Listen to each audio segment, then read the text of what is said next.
on this Veterans Day, before I read the Maureen Dowd column, the media is getting ready with their puckered lips to, run Joe Biden. They want Joe Biden to be the Democratic candidate. Well, look what Joe Biden's doing these days. You really can't make this up. You really can't make this up. Joe Biden last night, quote, "We share a belief that those democratic values are precious. They exist above party, and they have to be defended." Vice President Joe Biden, while honoring and awarding President George W. Bush with this year's Liberty Medal. No, this isn't The Onion, folks. George W. Bush was awarded a Liberty Medal by Joe Biden. Quote, "We share a belief that these democratic values are precious. They exist above party, and they have to be defended." Vice President Joe Biden. And this is who we want to run against Donald Trump? This is who we want to take back the Rust Belt from Trump? You can have two things being true. George W. Bush is a war criminal who should be in jail, and Donald Trump is a menace to society, has fascist tendencies, is a dictator, is on his way to being a dictator. But it seems that the media and people like Joe Biden have basically erased history to kind of make the present more catastrophic. So we have to make Donald Trump seem like Hitler. We have to make Donald Trump a buffoon who doesn't know his head from his ass. We have to make him to be the Antichrist. So we need to soften and, kind of fertilize a little bit. Take the taint off. People, George W. Bush's decision in Iraq has killed over 100,000 killed or injured over 100,000 people. DID, thanks for the $4.99. And no representation. Thank you for that comment. I'm not going to say it, but I appreciate it. Oh, God. Truth hurts, doesn't it? No representation? Anyway, it's unbelievable. It is absolutely unbelievable that George W. Bush is allowed to go out in public. He was just at the Philadelphia Eagles football game last night, and he was brought out during the national anthem to talk to praise veterans. The very man that killed these veterans for nothing, for no reason other than for Dick Cheney and his buddies at Halliburton to make billions of dollars. And Joe Biden's giving this man a Liberty Medal? Is it just me? Anybody else see a problem with this? You can't make it up. Can't make it up.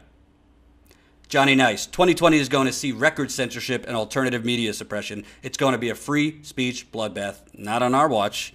That's why we are growing, and that's why we have created statuscoup.com. We're going to be doing a lot more on our website, so definitely go to the website now, enter your email so you could join our email list. Where our plan is not exclusively to be on YouTube, Twitter, and Facebook. So we got a lot of plans. Unfortunately, we don't have a lot of people. It's just Jen, myself, and Ty. So ambition only takes you so far. You do need resources. So, Edward Klein, neoliberalism has caused all of this. Couldn't agree more. You don't have extreme conservatism without neoliberals propping it up. That's the problem.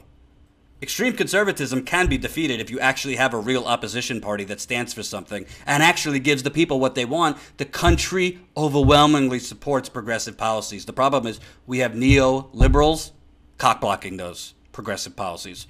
Excuse my French.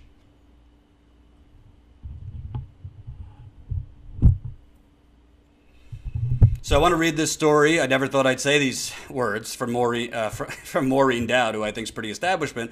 But in this case, I really like this story. So she has an image, who's the real American psycho?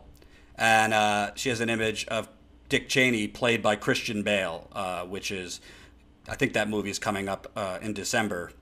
Christian Bale plays Dick Cheney in Vice. Donald Trump is running wild and running scared.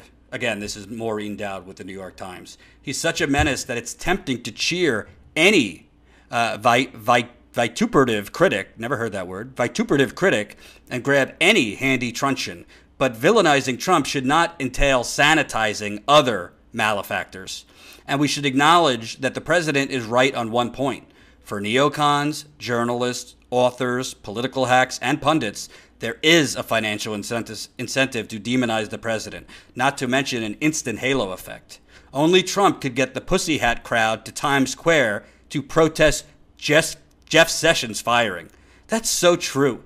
Can you imagine how bad and how rock bottom we have gotten that people are sitting there defending Jeff Sessions as attorney generals?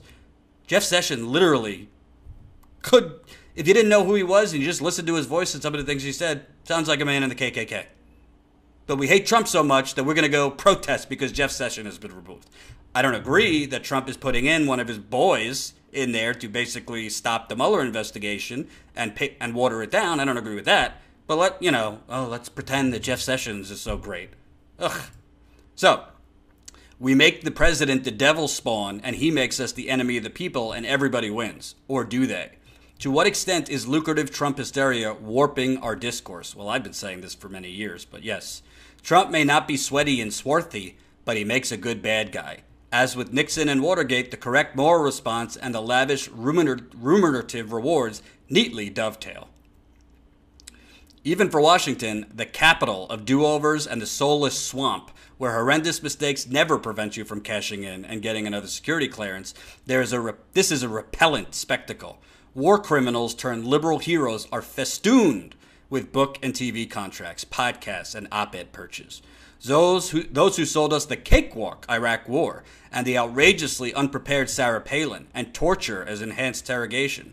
Those who left the Middle East shattered with a cascading refugee crisis and a rising ISIS.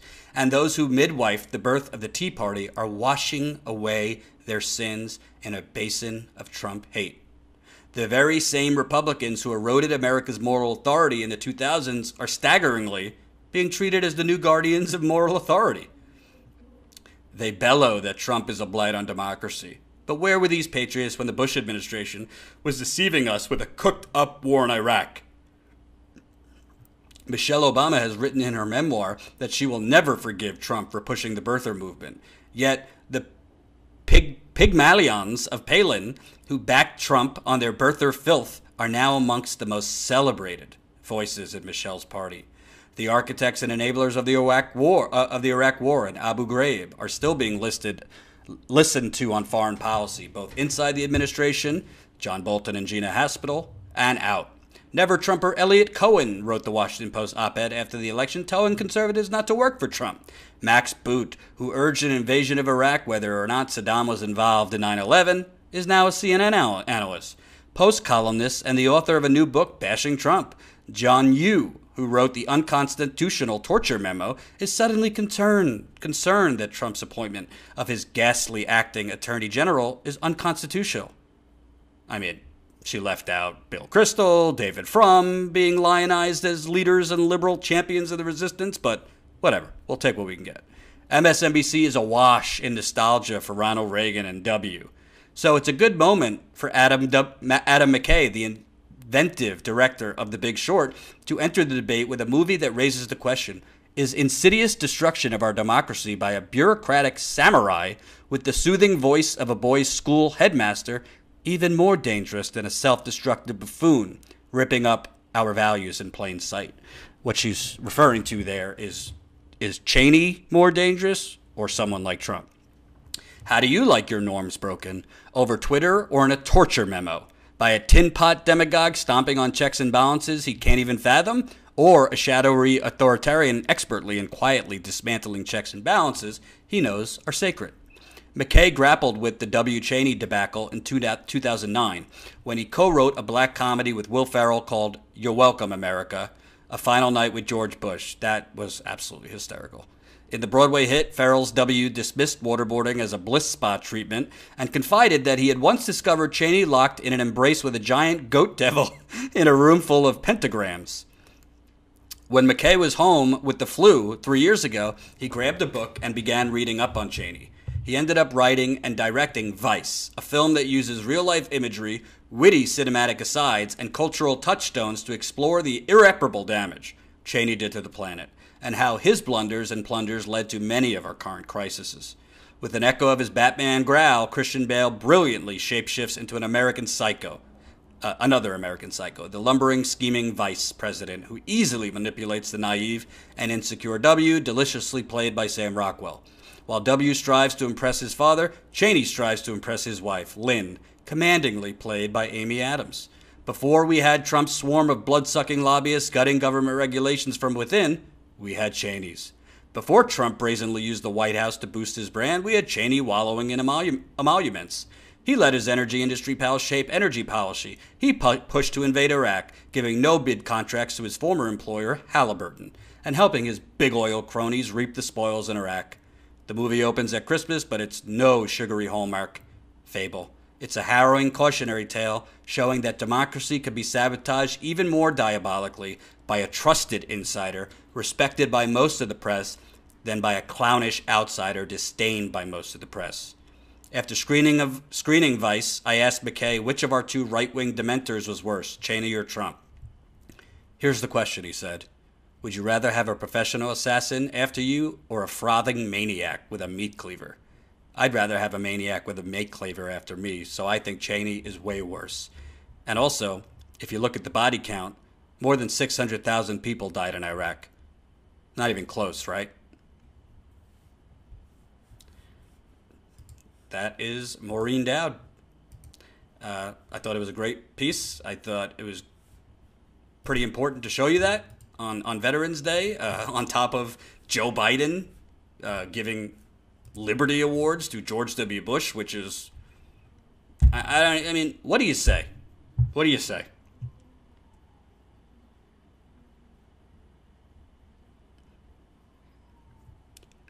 You can think Trump is dangerous. You could think Trump's gutting of regulations is terrible. You could think Trump's Islamophobia, misogyny, gross conspiracy theories he puts out there, attack on electoral norms. You could think all of this is dangerous.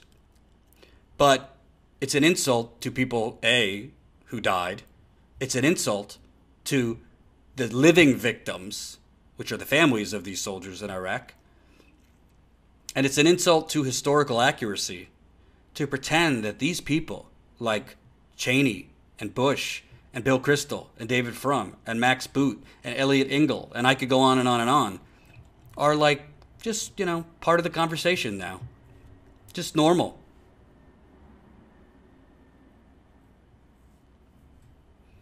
These people, when you normalize people like this, you normalize fake wars, actually a real war based on fake intelligence, and you normalize crimes. Torturing is a crime. The doctoring of intelligence and evidence, crimes. Frankly, he stole the election too. These are all crimes. And these people should not be lionized. They should not be out in public at football games. They should not be out accepting awards from progressives like Joe Biden. And by the way, they're also responsible for ISIS. ISIS was created from the vacuum of Iraq. And the people that have died from ISIS, thank George W. Bush for that too.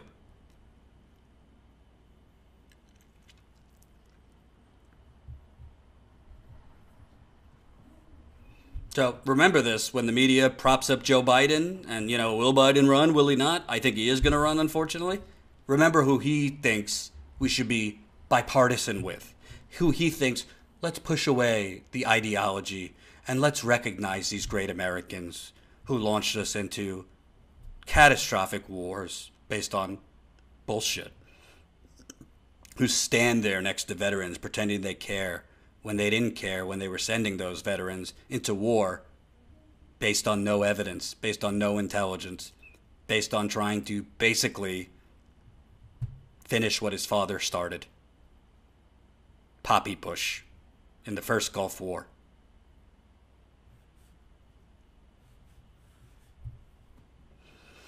History is doomed to repeat itself if history itself is changed.